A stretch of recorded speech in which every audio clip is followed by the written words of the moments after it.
الم تر کیف فعل ربک باصحاب الفیل، میرے اللہ نے سورۃ فیل میں ایک قصہ بتایا ہے۔ اصحاب فیل کا واقعہ اسی سال کا ہے جس سال رسول اللہ صلی اللہ تعالی علیہ وسلم کی ولادت ہوئی ہے، اور بعض روایات میں ہے ولادت سے 50 روز قبل کا یہ واقعہ ہے۔ تو نجاشی کی طرف سے اب یمن کا جو گورنر مقرر ہوا وہ ابرہہ مقرر ہوا، تو وہ اس طیش میں جوش میں آیا اور اس نے کہا کہ میں ایسا لشکر تیار کروں گا کہ میں نعوذ باللہ بیت اللہ کی اینٹ سے اینٹ بجا دوں گا۔ عبد المطلب اپنے اونٹوں کو لے کر واپس آئے، اور ایک روایت میں آتا ہے کہ بیت اللہ شریف میں داخل ہوئے اور بیت اللہ کے غلاف کو پکڑ کے اللہ سے دعا کی ہے کہ ہم کمزور ہیں، ہم اس لشکر کا مقابلہ نہیں کر سکتے، تو اور تیرا گھر، تو طاقتور ہے، تو اپنے گھر کی حفاظت کر لے۔ دارالخلافہ یمن میں پہنچ کے وہ 3 دن کے بعد اس کی پہلے انگلیاں جھڑنا شروع ہو گئیں، یہ انگلیوں کے پورے جھڑنا شروع ہو گئے۔ دیکھا یہ کیا ہو رہا ہے، یہ پورا ہاتھ جھڑنا شروع ہو گیا، پھر بازو، پھر اس کے سارے جسم کے ایک ایک اعضاء جسم سے الگ ہوئے، اور وہ یوں پھٹا ہے اور یوں وہ بکھرا ہے کہ جیسے اس کا نام و نشان ہی نہیں تھا۔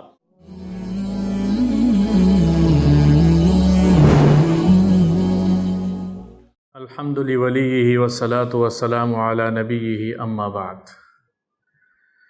سورۃ فیل،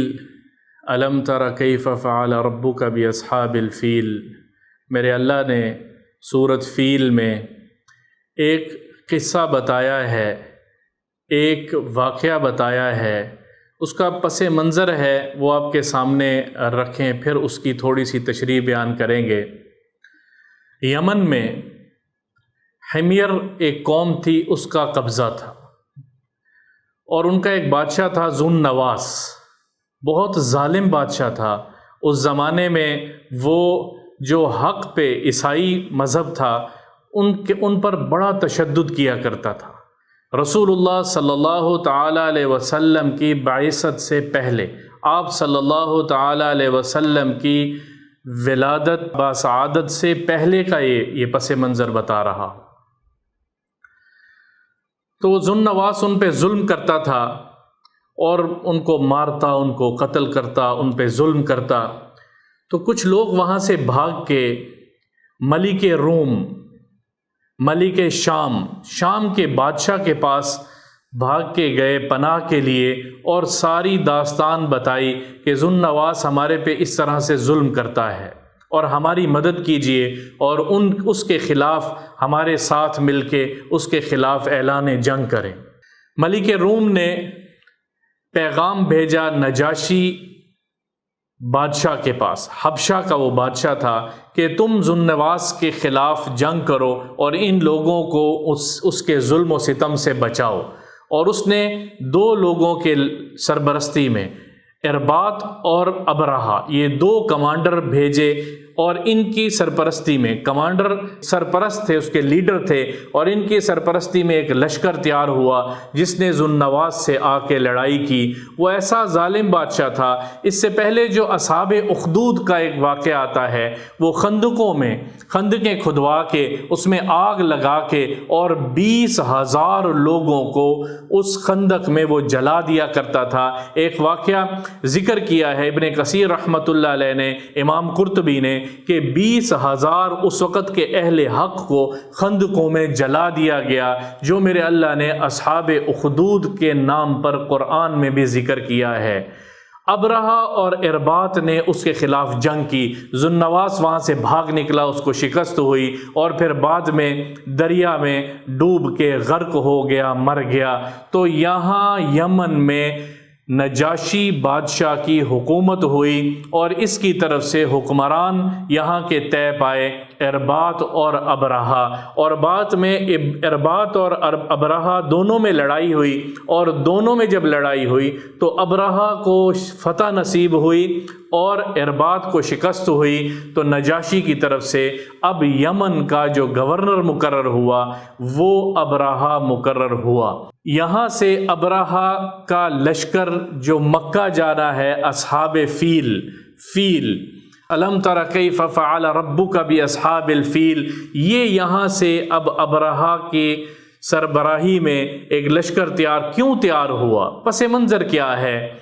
وہ دیکھتا تھا کہ یہاں کے جو عرب ہیں یہ ہر سال حج کرنے کے لیے یہ بیت اللہ کا طواف کرتے ہیں اور وہاں مکہ جاتے ہیں، طواف کرنے کے لیے یہ مکہ جاتے ہیں، وہاں بیت اللہ ہے، تو وہ ان کو روکنے کی کوشش کرتا تھا کہ وہاں نہ جاؤ، اور اسی مخالفت میں ابرہہ نے ایک کنیسہ تعمیر کروایا جو بہت بلند عمارت تھی، اور روایات میں آتا ہے، تاریخ کی روایات میں، کہ اتنی بلند عمارت تھی اس کی کہ اوپر اس کی اونچائی پہ کھڑے ہو کے زمین کی طرف دیکھنا مشکل تھا، ڈر لگتا تھا، اتنی اونچی عمارت بنائی کہ آج کے بعد مکہ کا طواف کرنے کے لیے کوئی نہیں جائے گا، بلکہ اسی کنیسہ پر تمام عرب بھی یہاں آ کر اس کا طواف کریں گے اور اسی کی طرف عبادت ہوگی۔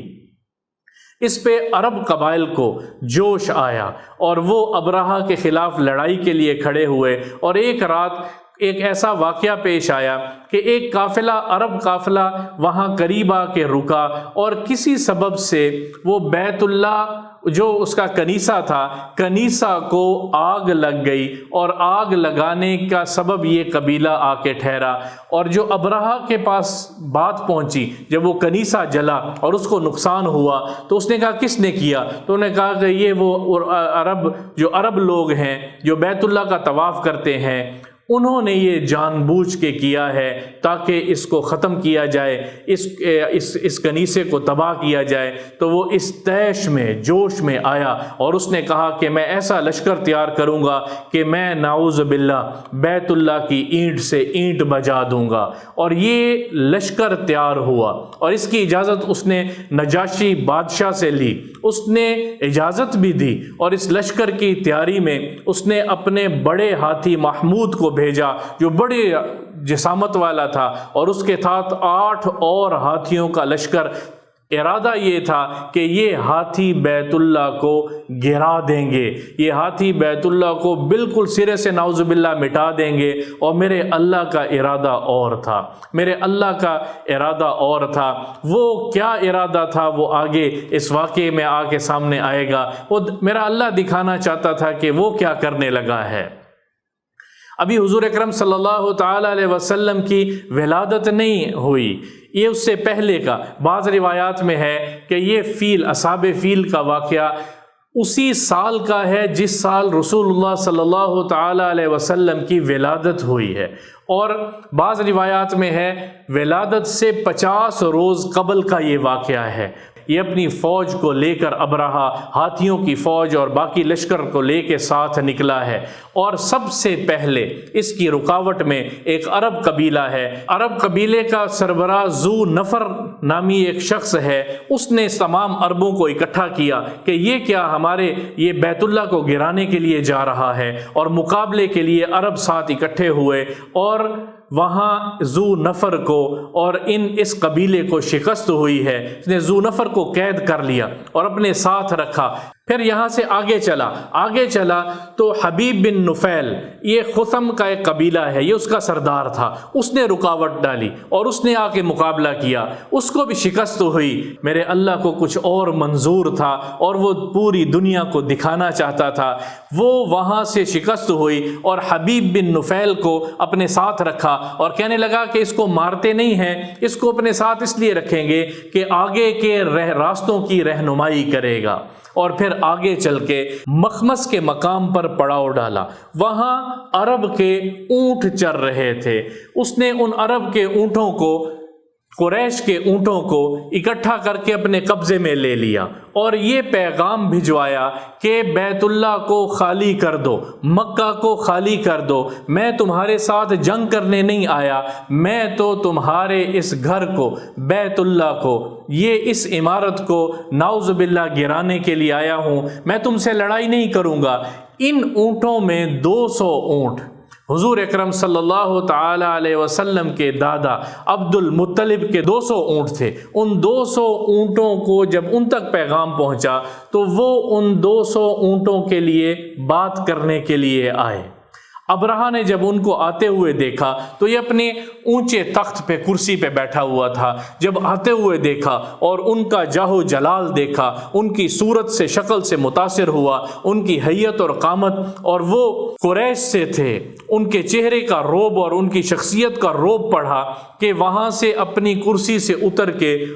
ان کے استقبال میں سامنے آ کے کھڑا ہوا اور ان کے ساتھ نیچے آ کے بیٹھا اور کہنے لگا کس مقصد کے لیے آئے ہو؟ انہوں نے کہا کہ میرے 200 اونٹ تمہارے لوگوں نے اور تم نے وہ اپنے پاس ان کو قبضے میں لے لیا ہے، میرے اونٹ مجھے واپس کر دو۔ تو وہ ہنسنے لگا، کہنے لگا میں تمہاری عبادت کی جگہ بیت اللہ کو گرانے کے لیے آیا ہوں اور تم اپنے اونٹوں کا سوال میرے سے کر رہے ہو۔ تو انہوں نے کہا کہ اونٹ میرے ہیں، میں اونٹوں کا سوال کرنے آیا ہوں۔ بیت اللہ اللہ کا ہے اور جس رب کا وہ گھر ہے اس کی حفاظت کرنا وہ رب خوب جانتا ہے، اور تھوڑا سا خبردار کیا کہ وہ اللہ اپنے گھر کی حفاظت کر لے گا، تو میرے اونٹ مجھے دے دے۔ تو کہنے لگا کہ میں اس کے گھر کو گرا کے دکھاؤں گا، میں اس گھر کی اینٹ سے اینٹ بجا کے دکھاؤں گا۔ اور وہ اونٹ واپس کیے اور عبد المطلب اپنے اونٹوں کو لے کر واپس آئے، اور ایک روایت میں آتا ہے کہ بیت اللہ شریف میں داخل ہوئے اور بیت اللہ کے غلاف کو پکڑ کے اللہ سے دعا کی ہے کہ ہم کمزور ہیں، ہم اس لشکر کا مقابلہ نہیں کر سکتے، تو اور تیرا گھر، تو طاقتور ہے، تو اپنے گھر کی حفاظت کر لے، تو اپنے گھر کی حفاظت کر لے۔ اور رو رو کے آہو بکا آہو زاری سے کتنی دیر وہ اللہ سے مانگتے رہے، اور پھر یہ اعلان کیا کہ سب اپنے اپنے اولاد کو لے کر، اپنے خاندان کو لے کر بیت اللہ سے اوپر پہاڑی، یہ سارا پہاڑی علاقہ ہے مکہ کے پہاڑوں پہ چڑھ جاؤ تاکہ ابرہہ کا لشکر تمہیں نقصان نہ پہنچائے۔ اور آخر کار وہ دن آیا جس دن ابرہہ نے یہ فیصلہ کیا کہ اب آج جو ہے وہ بیت اللہ پر چڑھائی کرنی ہے اور حملہ کرنا ہے، اور اس نے اپنے لشکر کو تیار کیا، اپنے بڑے محمود ہاتھی پر سوار ہوا اور سوار ہو کر اس کو اٹھانے کی کوشش کی۔ رہنما راستہ دکھانے کے لیے حبیب بن نفیل وہ آگے بڑھے اور انہوں نے اس ہاتھی کے کان کو پکڑ کے اس کے کان میں کہا کہ تجھے پتہ ہے کہ تو اس وقت اللہ کے بلد امین میں ہے اور اللہ کے بلد امین میں داخل ہو چکا ہے، اور اگر اس کی طرف تو نے بری نیت سے قدم بڑھایا بیت اللہ کی طرف تو تو یہیں ختم ہو جائے گا اور بھسم کر دیا جائے گا، خیر منا اور واپسی کا راستہ لے۔ یہ اس کے کان میں کہا، اور پھر ابرہہ نے زور لگا لیا، کوچوانوں نے زور لگا لیا، اس کو اٹھائے، وہ اٹھے نہ، اس کو اٹھائے، زور لگائے طرح طرح کے، اور وہ اٹھے نہ، اس کو اٹھا کے دوسری طرف چلائے، مشرق کی طرف چلایا، وہ چلنے لگے، مغرب کی طرف چلایا، وہ چلنے لگے، پیچھے کی طرف چلایا، وہ اٹھ کے بھاگنے لگے۔ جب دوسری طرف اس کو بیت اللہ کی طرف چلانے کا ارادہ کرے تو وہ ایک قدم ہل کے نہ دے اپنی طرف سے، تو وہ حیران ہو گیا، یہ کیا ماجرا ہے، یہ کیا ہوا؟ اور اتنے میں کیا ہوا، میرے اللہ نے وہ فیصلہ کیا، الم تر کیف فعل ربک باصحاب الفیل، کیا تو نے دیکھا نہیں کہ ہاتھیوں کی اس فوج کے ساتھ تیرے رب نے کیا کیا ہے؟ ایک جنوب کی طرف سے ایک لشکر اٹھا ہے، پرندوں کا لشکر ہے، چھوٹے معمولی پرندے ہیں جو جوک در جوک آئے ہیں۔ مفسرین نے لکھا ہے اس سے پہلے اس پرندے کو نہیں دیکھا گیا اور اس کے بعد بھی کبھی اس پرندے کو نہیں دیکھا گیا۔ کبوتر سے تھوڑے چھوٹے حیت میں اور فاختہ سے تھوڑی بڑی حیت میں، چھوٹے پرندے سے کچھ بڑے اور کبوتر سے کچھ چھوٹے، یہ اس طرح کے شکل کے پرندے جن کے پنجے سرخ تھے، انہوں نے ایک پتھر، ایک کنکر اپنی چونچ میں اور 2 کنکر اپنے 2 پنجوں میں اٹھائے ہوئے ہیں، اور وہ لشکر اتنا وسیع لشکر ہے، جوک در چوک۔ الم تر کیف فعل ربک باصحاب الفیل، اللہ نے اصحاب فیل کے لیے کیا کیا ہے، اللہ نے طیر بھیجے ہیں، وَأَرْسَلَ إِلَيْهِمْ طَيْرًا أَبَابِيل، اللہ نے ان کی طرف طیرن ایک غول بھیجے پرندوں کے، ابابیل، ابابیل غول بھیجے پرندے، ابابیل کسی پرندے کا نام نہیں ہے، جو ایک پرندہ آج کل ابابیل کے نام سے جانا جاتا ہے یہ وہ پرندہ نہیں ہے۔ ابابیل کا لغت، اس وقت کی لغت میں معنی یہ ہے کہ جوک در جوک، غول پرند، طیرن ابابیل، پرندے تھے اور اتنی تعداد میں تھے کہ وہ غول کی شکل میں آتے تھے،